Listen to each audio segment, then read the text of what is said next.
on to the next stage, talks about Britain's future relationship with the EU. It's after both sides reached a deal on the terms of the UK's departure. But the EU President Donald Tusk has warned that negotiating a new trade deal after Brexit will be even more difficult than agreement on the divorce terms. Our political editor Laura Kunsberg has more. Taking their places for the moment, after 3 days of cajoling, compromise and criticism. It was a good morning for Theresa May. A deal to pave the way to Brexit round 2, the jargon she had longed to hear. Sufficient progress has now been made on the strict terms of the divorce. This was a difficult negotiation for the European Union as well as for the United Kingdom. After breakdown on Monday, blocked by her allies at home, a huge weight off the government's stressed shoulders. I very much welcome the prospect of moving ahead to the next phase, to talk about trade and security, and to discuss the positive and ambitious future relationship. Are you going to be celebrating, Mr. Barnier? No. Cracking open the champagne? Still working, no. Still more work to do. No celebrations for either side. There have been many compromises and more to come. The agreement implies it will cost between 35 and 39 billion pounds to settle our accounts as we leave. There's no final figure, and it could be more, but paid over many years. Both sides say Brits who live elsewhere in the EU and European citizens who live here will have their rights protected. And crucially, for Tory backbenchers, the role of the European Court will be limited. There's a promise there'll be no hard border in Ireland between North and South. A vow their rules and regulations will be aligned if there's no big trade deal. At a time-limited transition period. Oh, we're not making any comment. But what about the DUP, who'd so embarrassed the Prime Minister on Monday? She needs their votes in Parliament, and this week they squeezed some concessions. But in the early hours, Theresa May made the decision to crack on, even though they weren't quite sure. There are still matters there that we would have liked to seen clarified. We ran out of time, essentially, but the Prime Minister has decided to go to Brussels in relation to this text, and she says she has done that in the national interest. And the leader of the opposition, speaking at the UN, was even less impressed. This could have been done some time ago. The referendum took place in 2016. We're now right at the end of 2017, and this is the first time there's been any signs of any movement to go on to phase 2. But Tory relief washed over social media, the cabinet falling over themselves to praise their boss. And notable by their absence, most Tory Brexiteers. You're the ultimate arbiter. You put that in your pipe and smoke it. The real criticism from this man. Remember him? Amazing, isn't it? British Prime Minister has to fly through the middle of the night to go and meet some unelected bureaucrats who pat her on the head and say, you've met all of our demands, you've made sufficient progress, we can move on to the next stage. I mean, the whole thing's a humiliation. And as one of the brokers in Brussels was only too keen to point out, reaching the next deal to shake on will be harder still. Let us remember that the most difficult challenge is still ahead. We all know that breaking up is hard, but breaking up and building a new relation is much harder. But round here, there's no jubilation. It's more like thank goodness, because these negotiations are intertwined with the Prime Minister's fate. The talks stumble, so does she. The talks muddle through, and so does she. And had there not been this deal at dawn, there'd have been serious rumblings about Theresa May's future. So with progress comes breathing space. But there's compromise, plenty of it. And with that comes winners and losers, and no real guarantees. Getting this far and keeping the peace has strained this street already. The Tory divisions have not disappeared, but agreeing anything has been an achievement. Laura Kunsberg, BBC News, Westminster.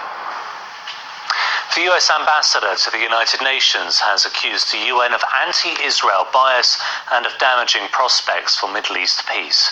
Nikki Haley was responding to criticism of President Trump's decision to recognize Jerusalem as Israel's capital. Earlier, Israeli aircraft hit targets in Gaza, injuring 10 people, while at least 2 Palestinians have been killed in clashes with Israeli troops. Meanwhile, a rocket fired from Gaza has exploded in the town of Sderot in southern Israel. It damaged cars, but there were no report of any injuries. Our Middle East editor Jeremy Bowen reports now from Jerusalem. Palestinian protesters confronted Israeli security forces on the roads leading into all the big towns on the West Bank. Plenty of people have warned that US recognition of Jerusalem as Israel's capital would lead to bloodshed. It has. Casualties, dead and many wounded across Gaza and the West Bank. That's the land Palestinians want for a state, with a capital in East Jerusalem. This is our land. All Palestinian is our land. Mr. Trump, you are wrong. Most Israelis are delighted President Trump has accepted their reality. He said, "We're steadfast here, eternally here since ancient times. This city was given to Jews 3,000 years ago. We're the continuation, and the US has recognized that." But the Golden Dome behind him is part of the third holiest place in the world for Muslims. And a few hundred yards away, several thousand Palestinians were going home after the noon prayer. The reality of this city is that many Palestinians live here. Life can be home. Saleh Shwaiki's home has been demolished twice this year by the Israeli authorities. They give Palestinians very few building permits, while constructing thousands of homes for Jews.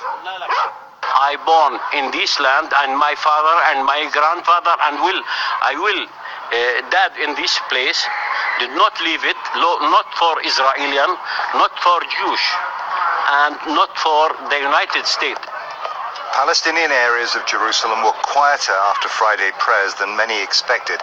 Whenever a crowd formed, mostly of onlookers rather than protesters, the police broke it up. Mr. Trump's declaration is a big challenge for the Palestinian national movement. It'll turn into a big defeat for it as well if the Palestinians aren't able to organize a coherent challenge to what's happened and to build on all the international criticism there's been. Israel feels on the up. It's been given American presidential recognition in this city without mention of occupation and without, so far, a single concession in return. Jeremy Bowen, BBC News, Jerusalem. Okay, let's take a look at some more stories making the news now. And the United Nations Secretary General has described the killing of 14 UN peacekeepers in the Democratic Republic of Congo as a war crime. Antonio Guterres said the rebel attack on Thursday in the volatile east of the country was the worst on US peacekeepers in recent history. The peacekeepers were from Tanzania, but 5 Congolese soldiers also died. The Argentine Navy says search teams hunting for the wreck of a missing submarine have begun to look in new areas after failing to locate it where it last made contact nearly a month ago. The San Juan disappeared with 44 people on board after reporting an electrical problem off the coast of Patagonia. The former Georgian President Mikhail Saakashvili has again been arrested in Ukraine. He was detained earlier this week, but his supporters managed to free him from a police van. Prosecutors in Kiev accuse him of plotting a coup and receiving illegal Russian funding. And Pope Francis has called for the wording of the Lord's Prayer to be changed. The Pope said the line, "Lead us not into temptation," was a bad translation because, he says, it's not God who leads humans to sin. He suggested the words, "Do not let us fall into temptation," instead. Arizona Republican Trent Franks has resigned amid an ethics investigation into claims he repeatedly asked female staff to be surrogate mothers. The announcement came after a congressional panel said it was opening an inquiry into sexual harassment allegations. The lawmaker acknowledged discussing surrogacy with 2 female aides when he and his wife were facing infertility.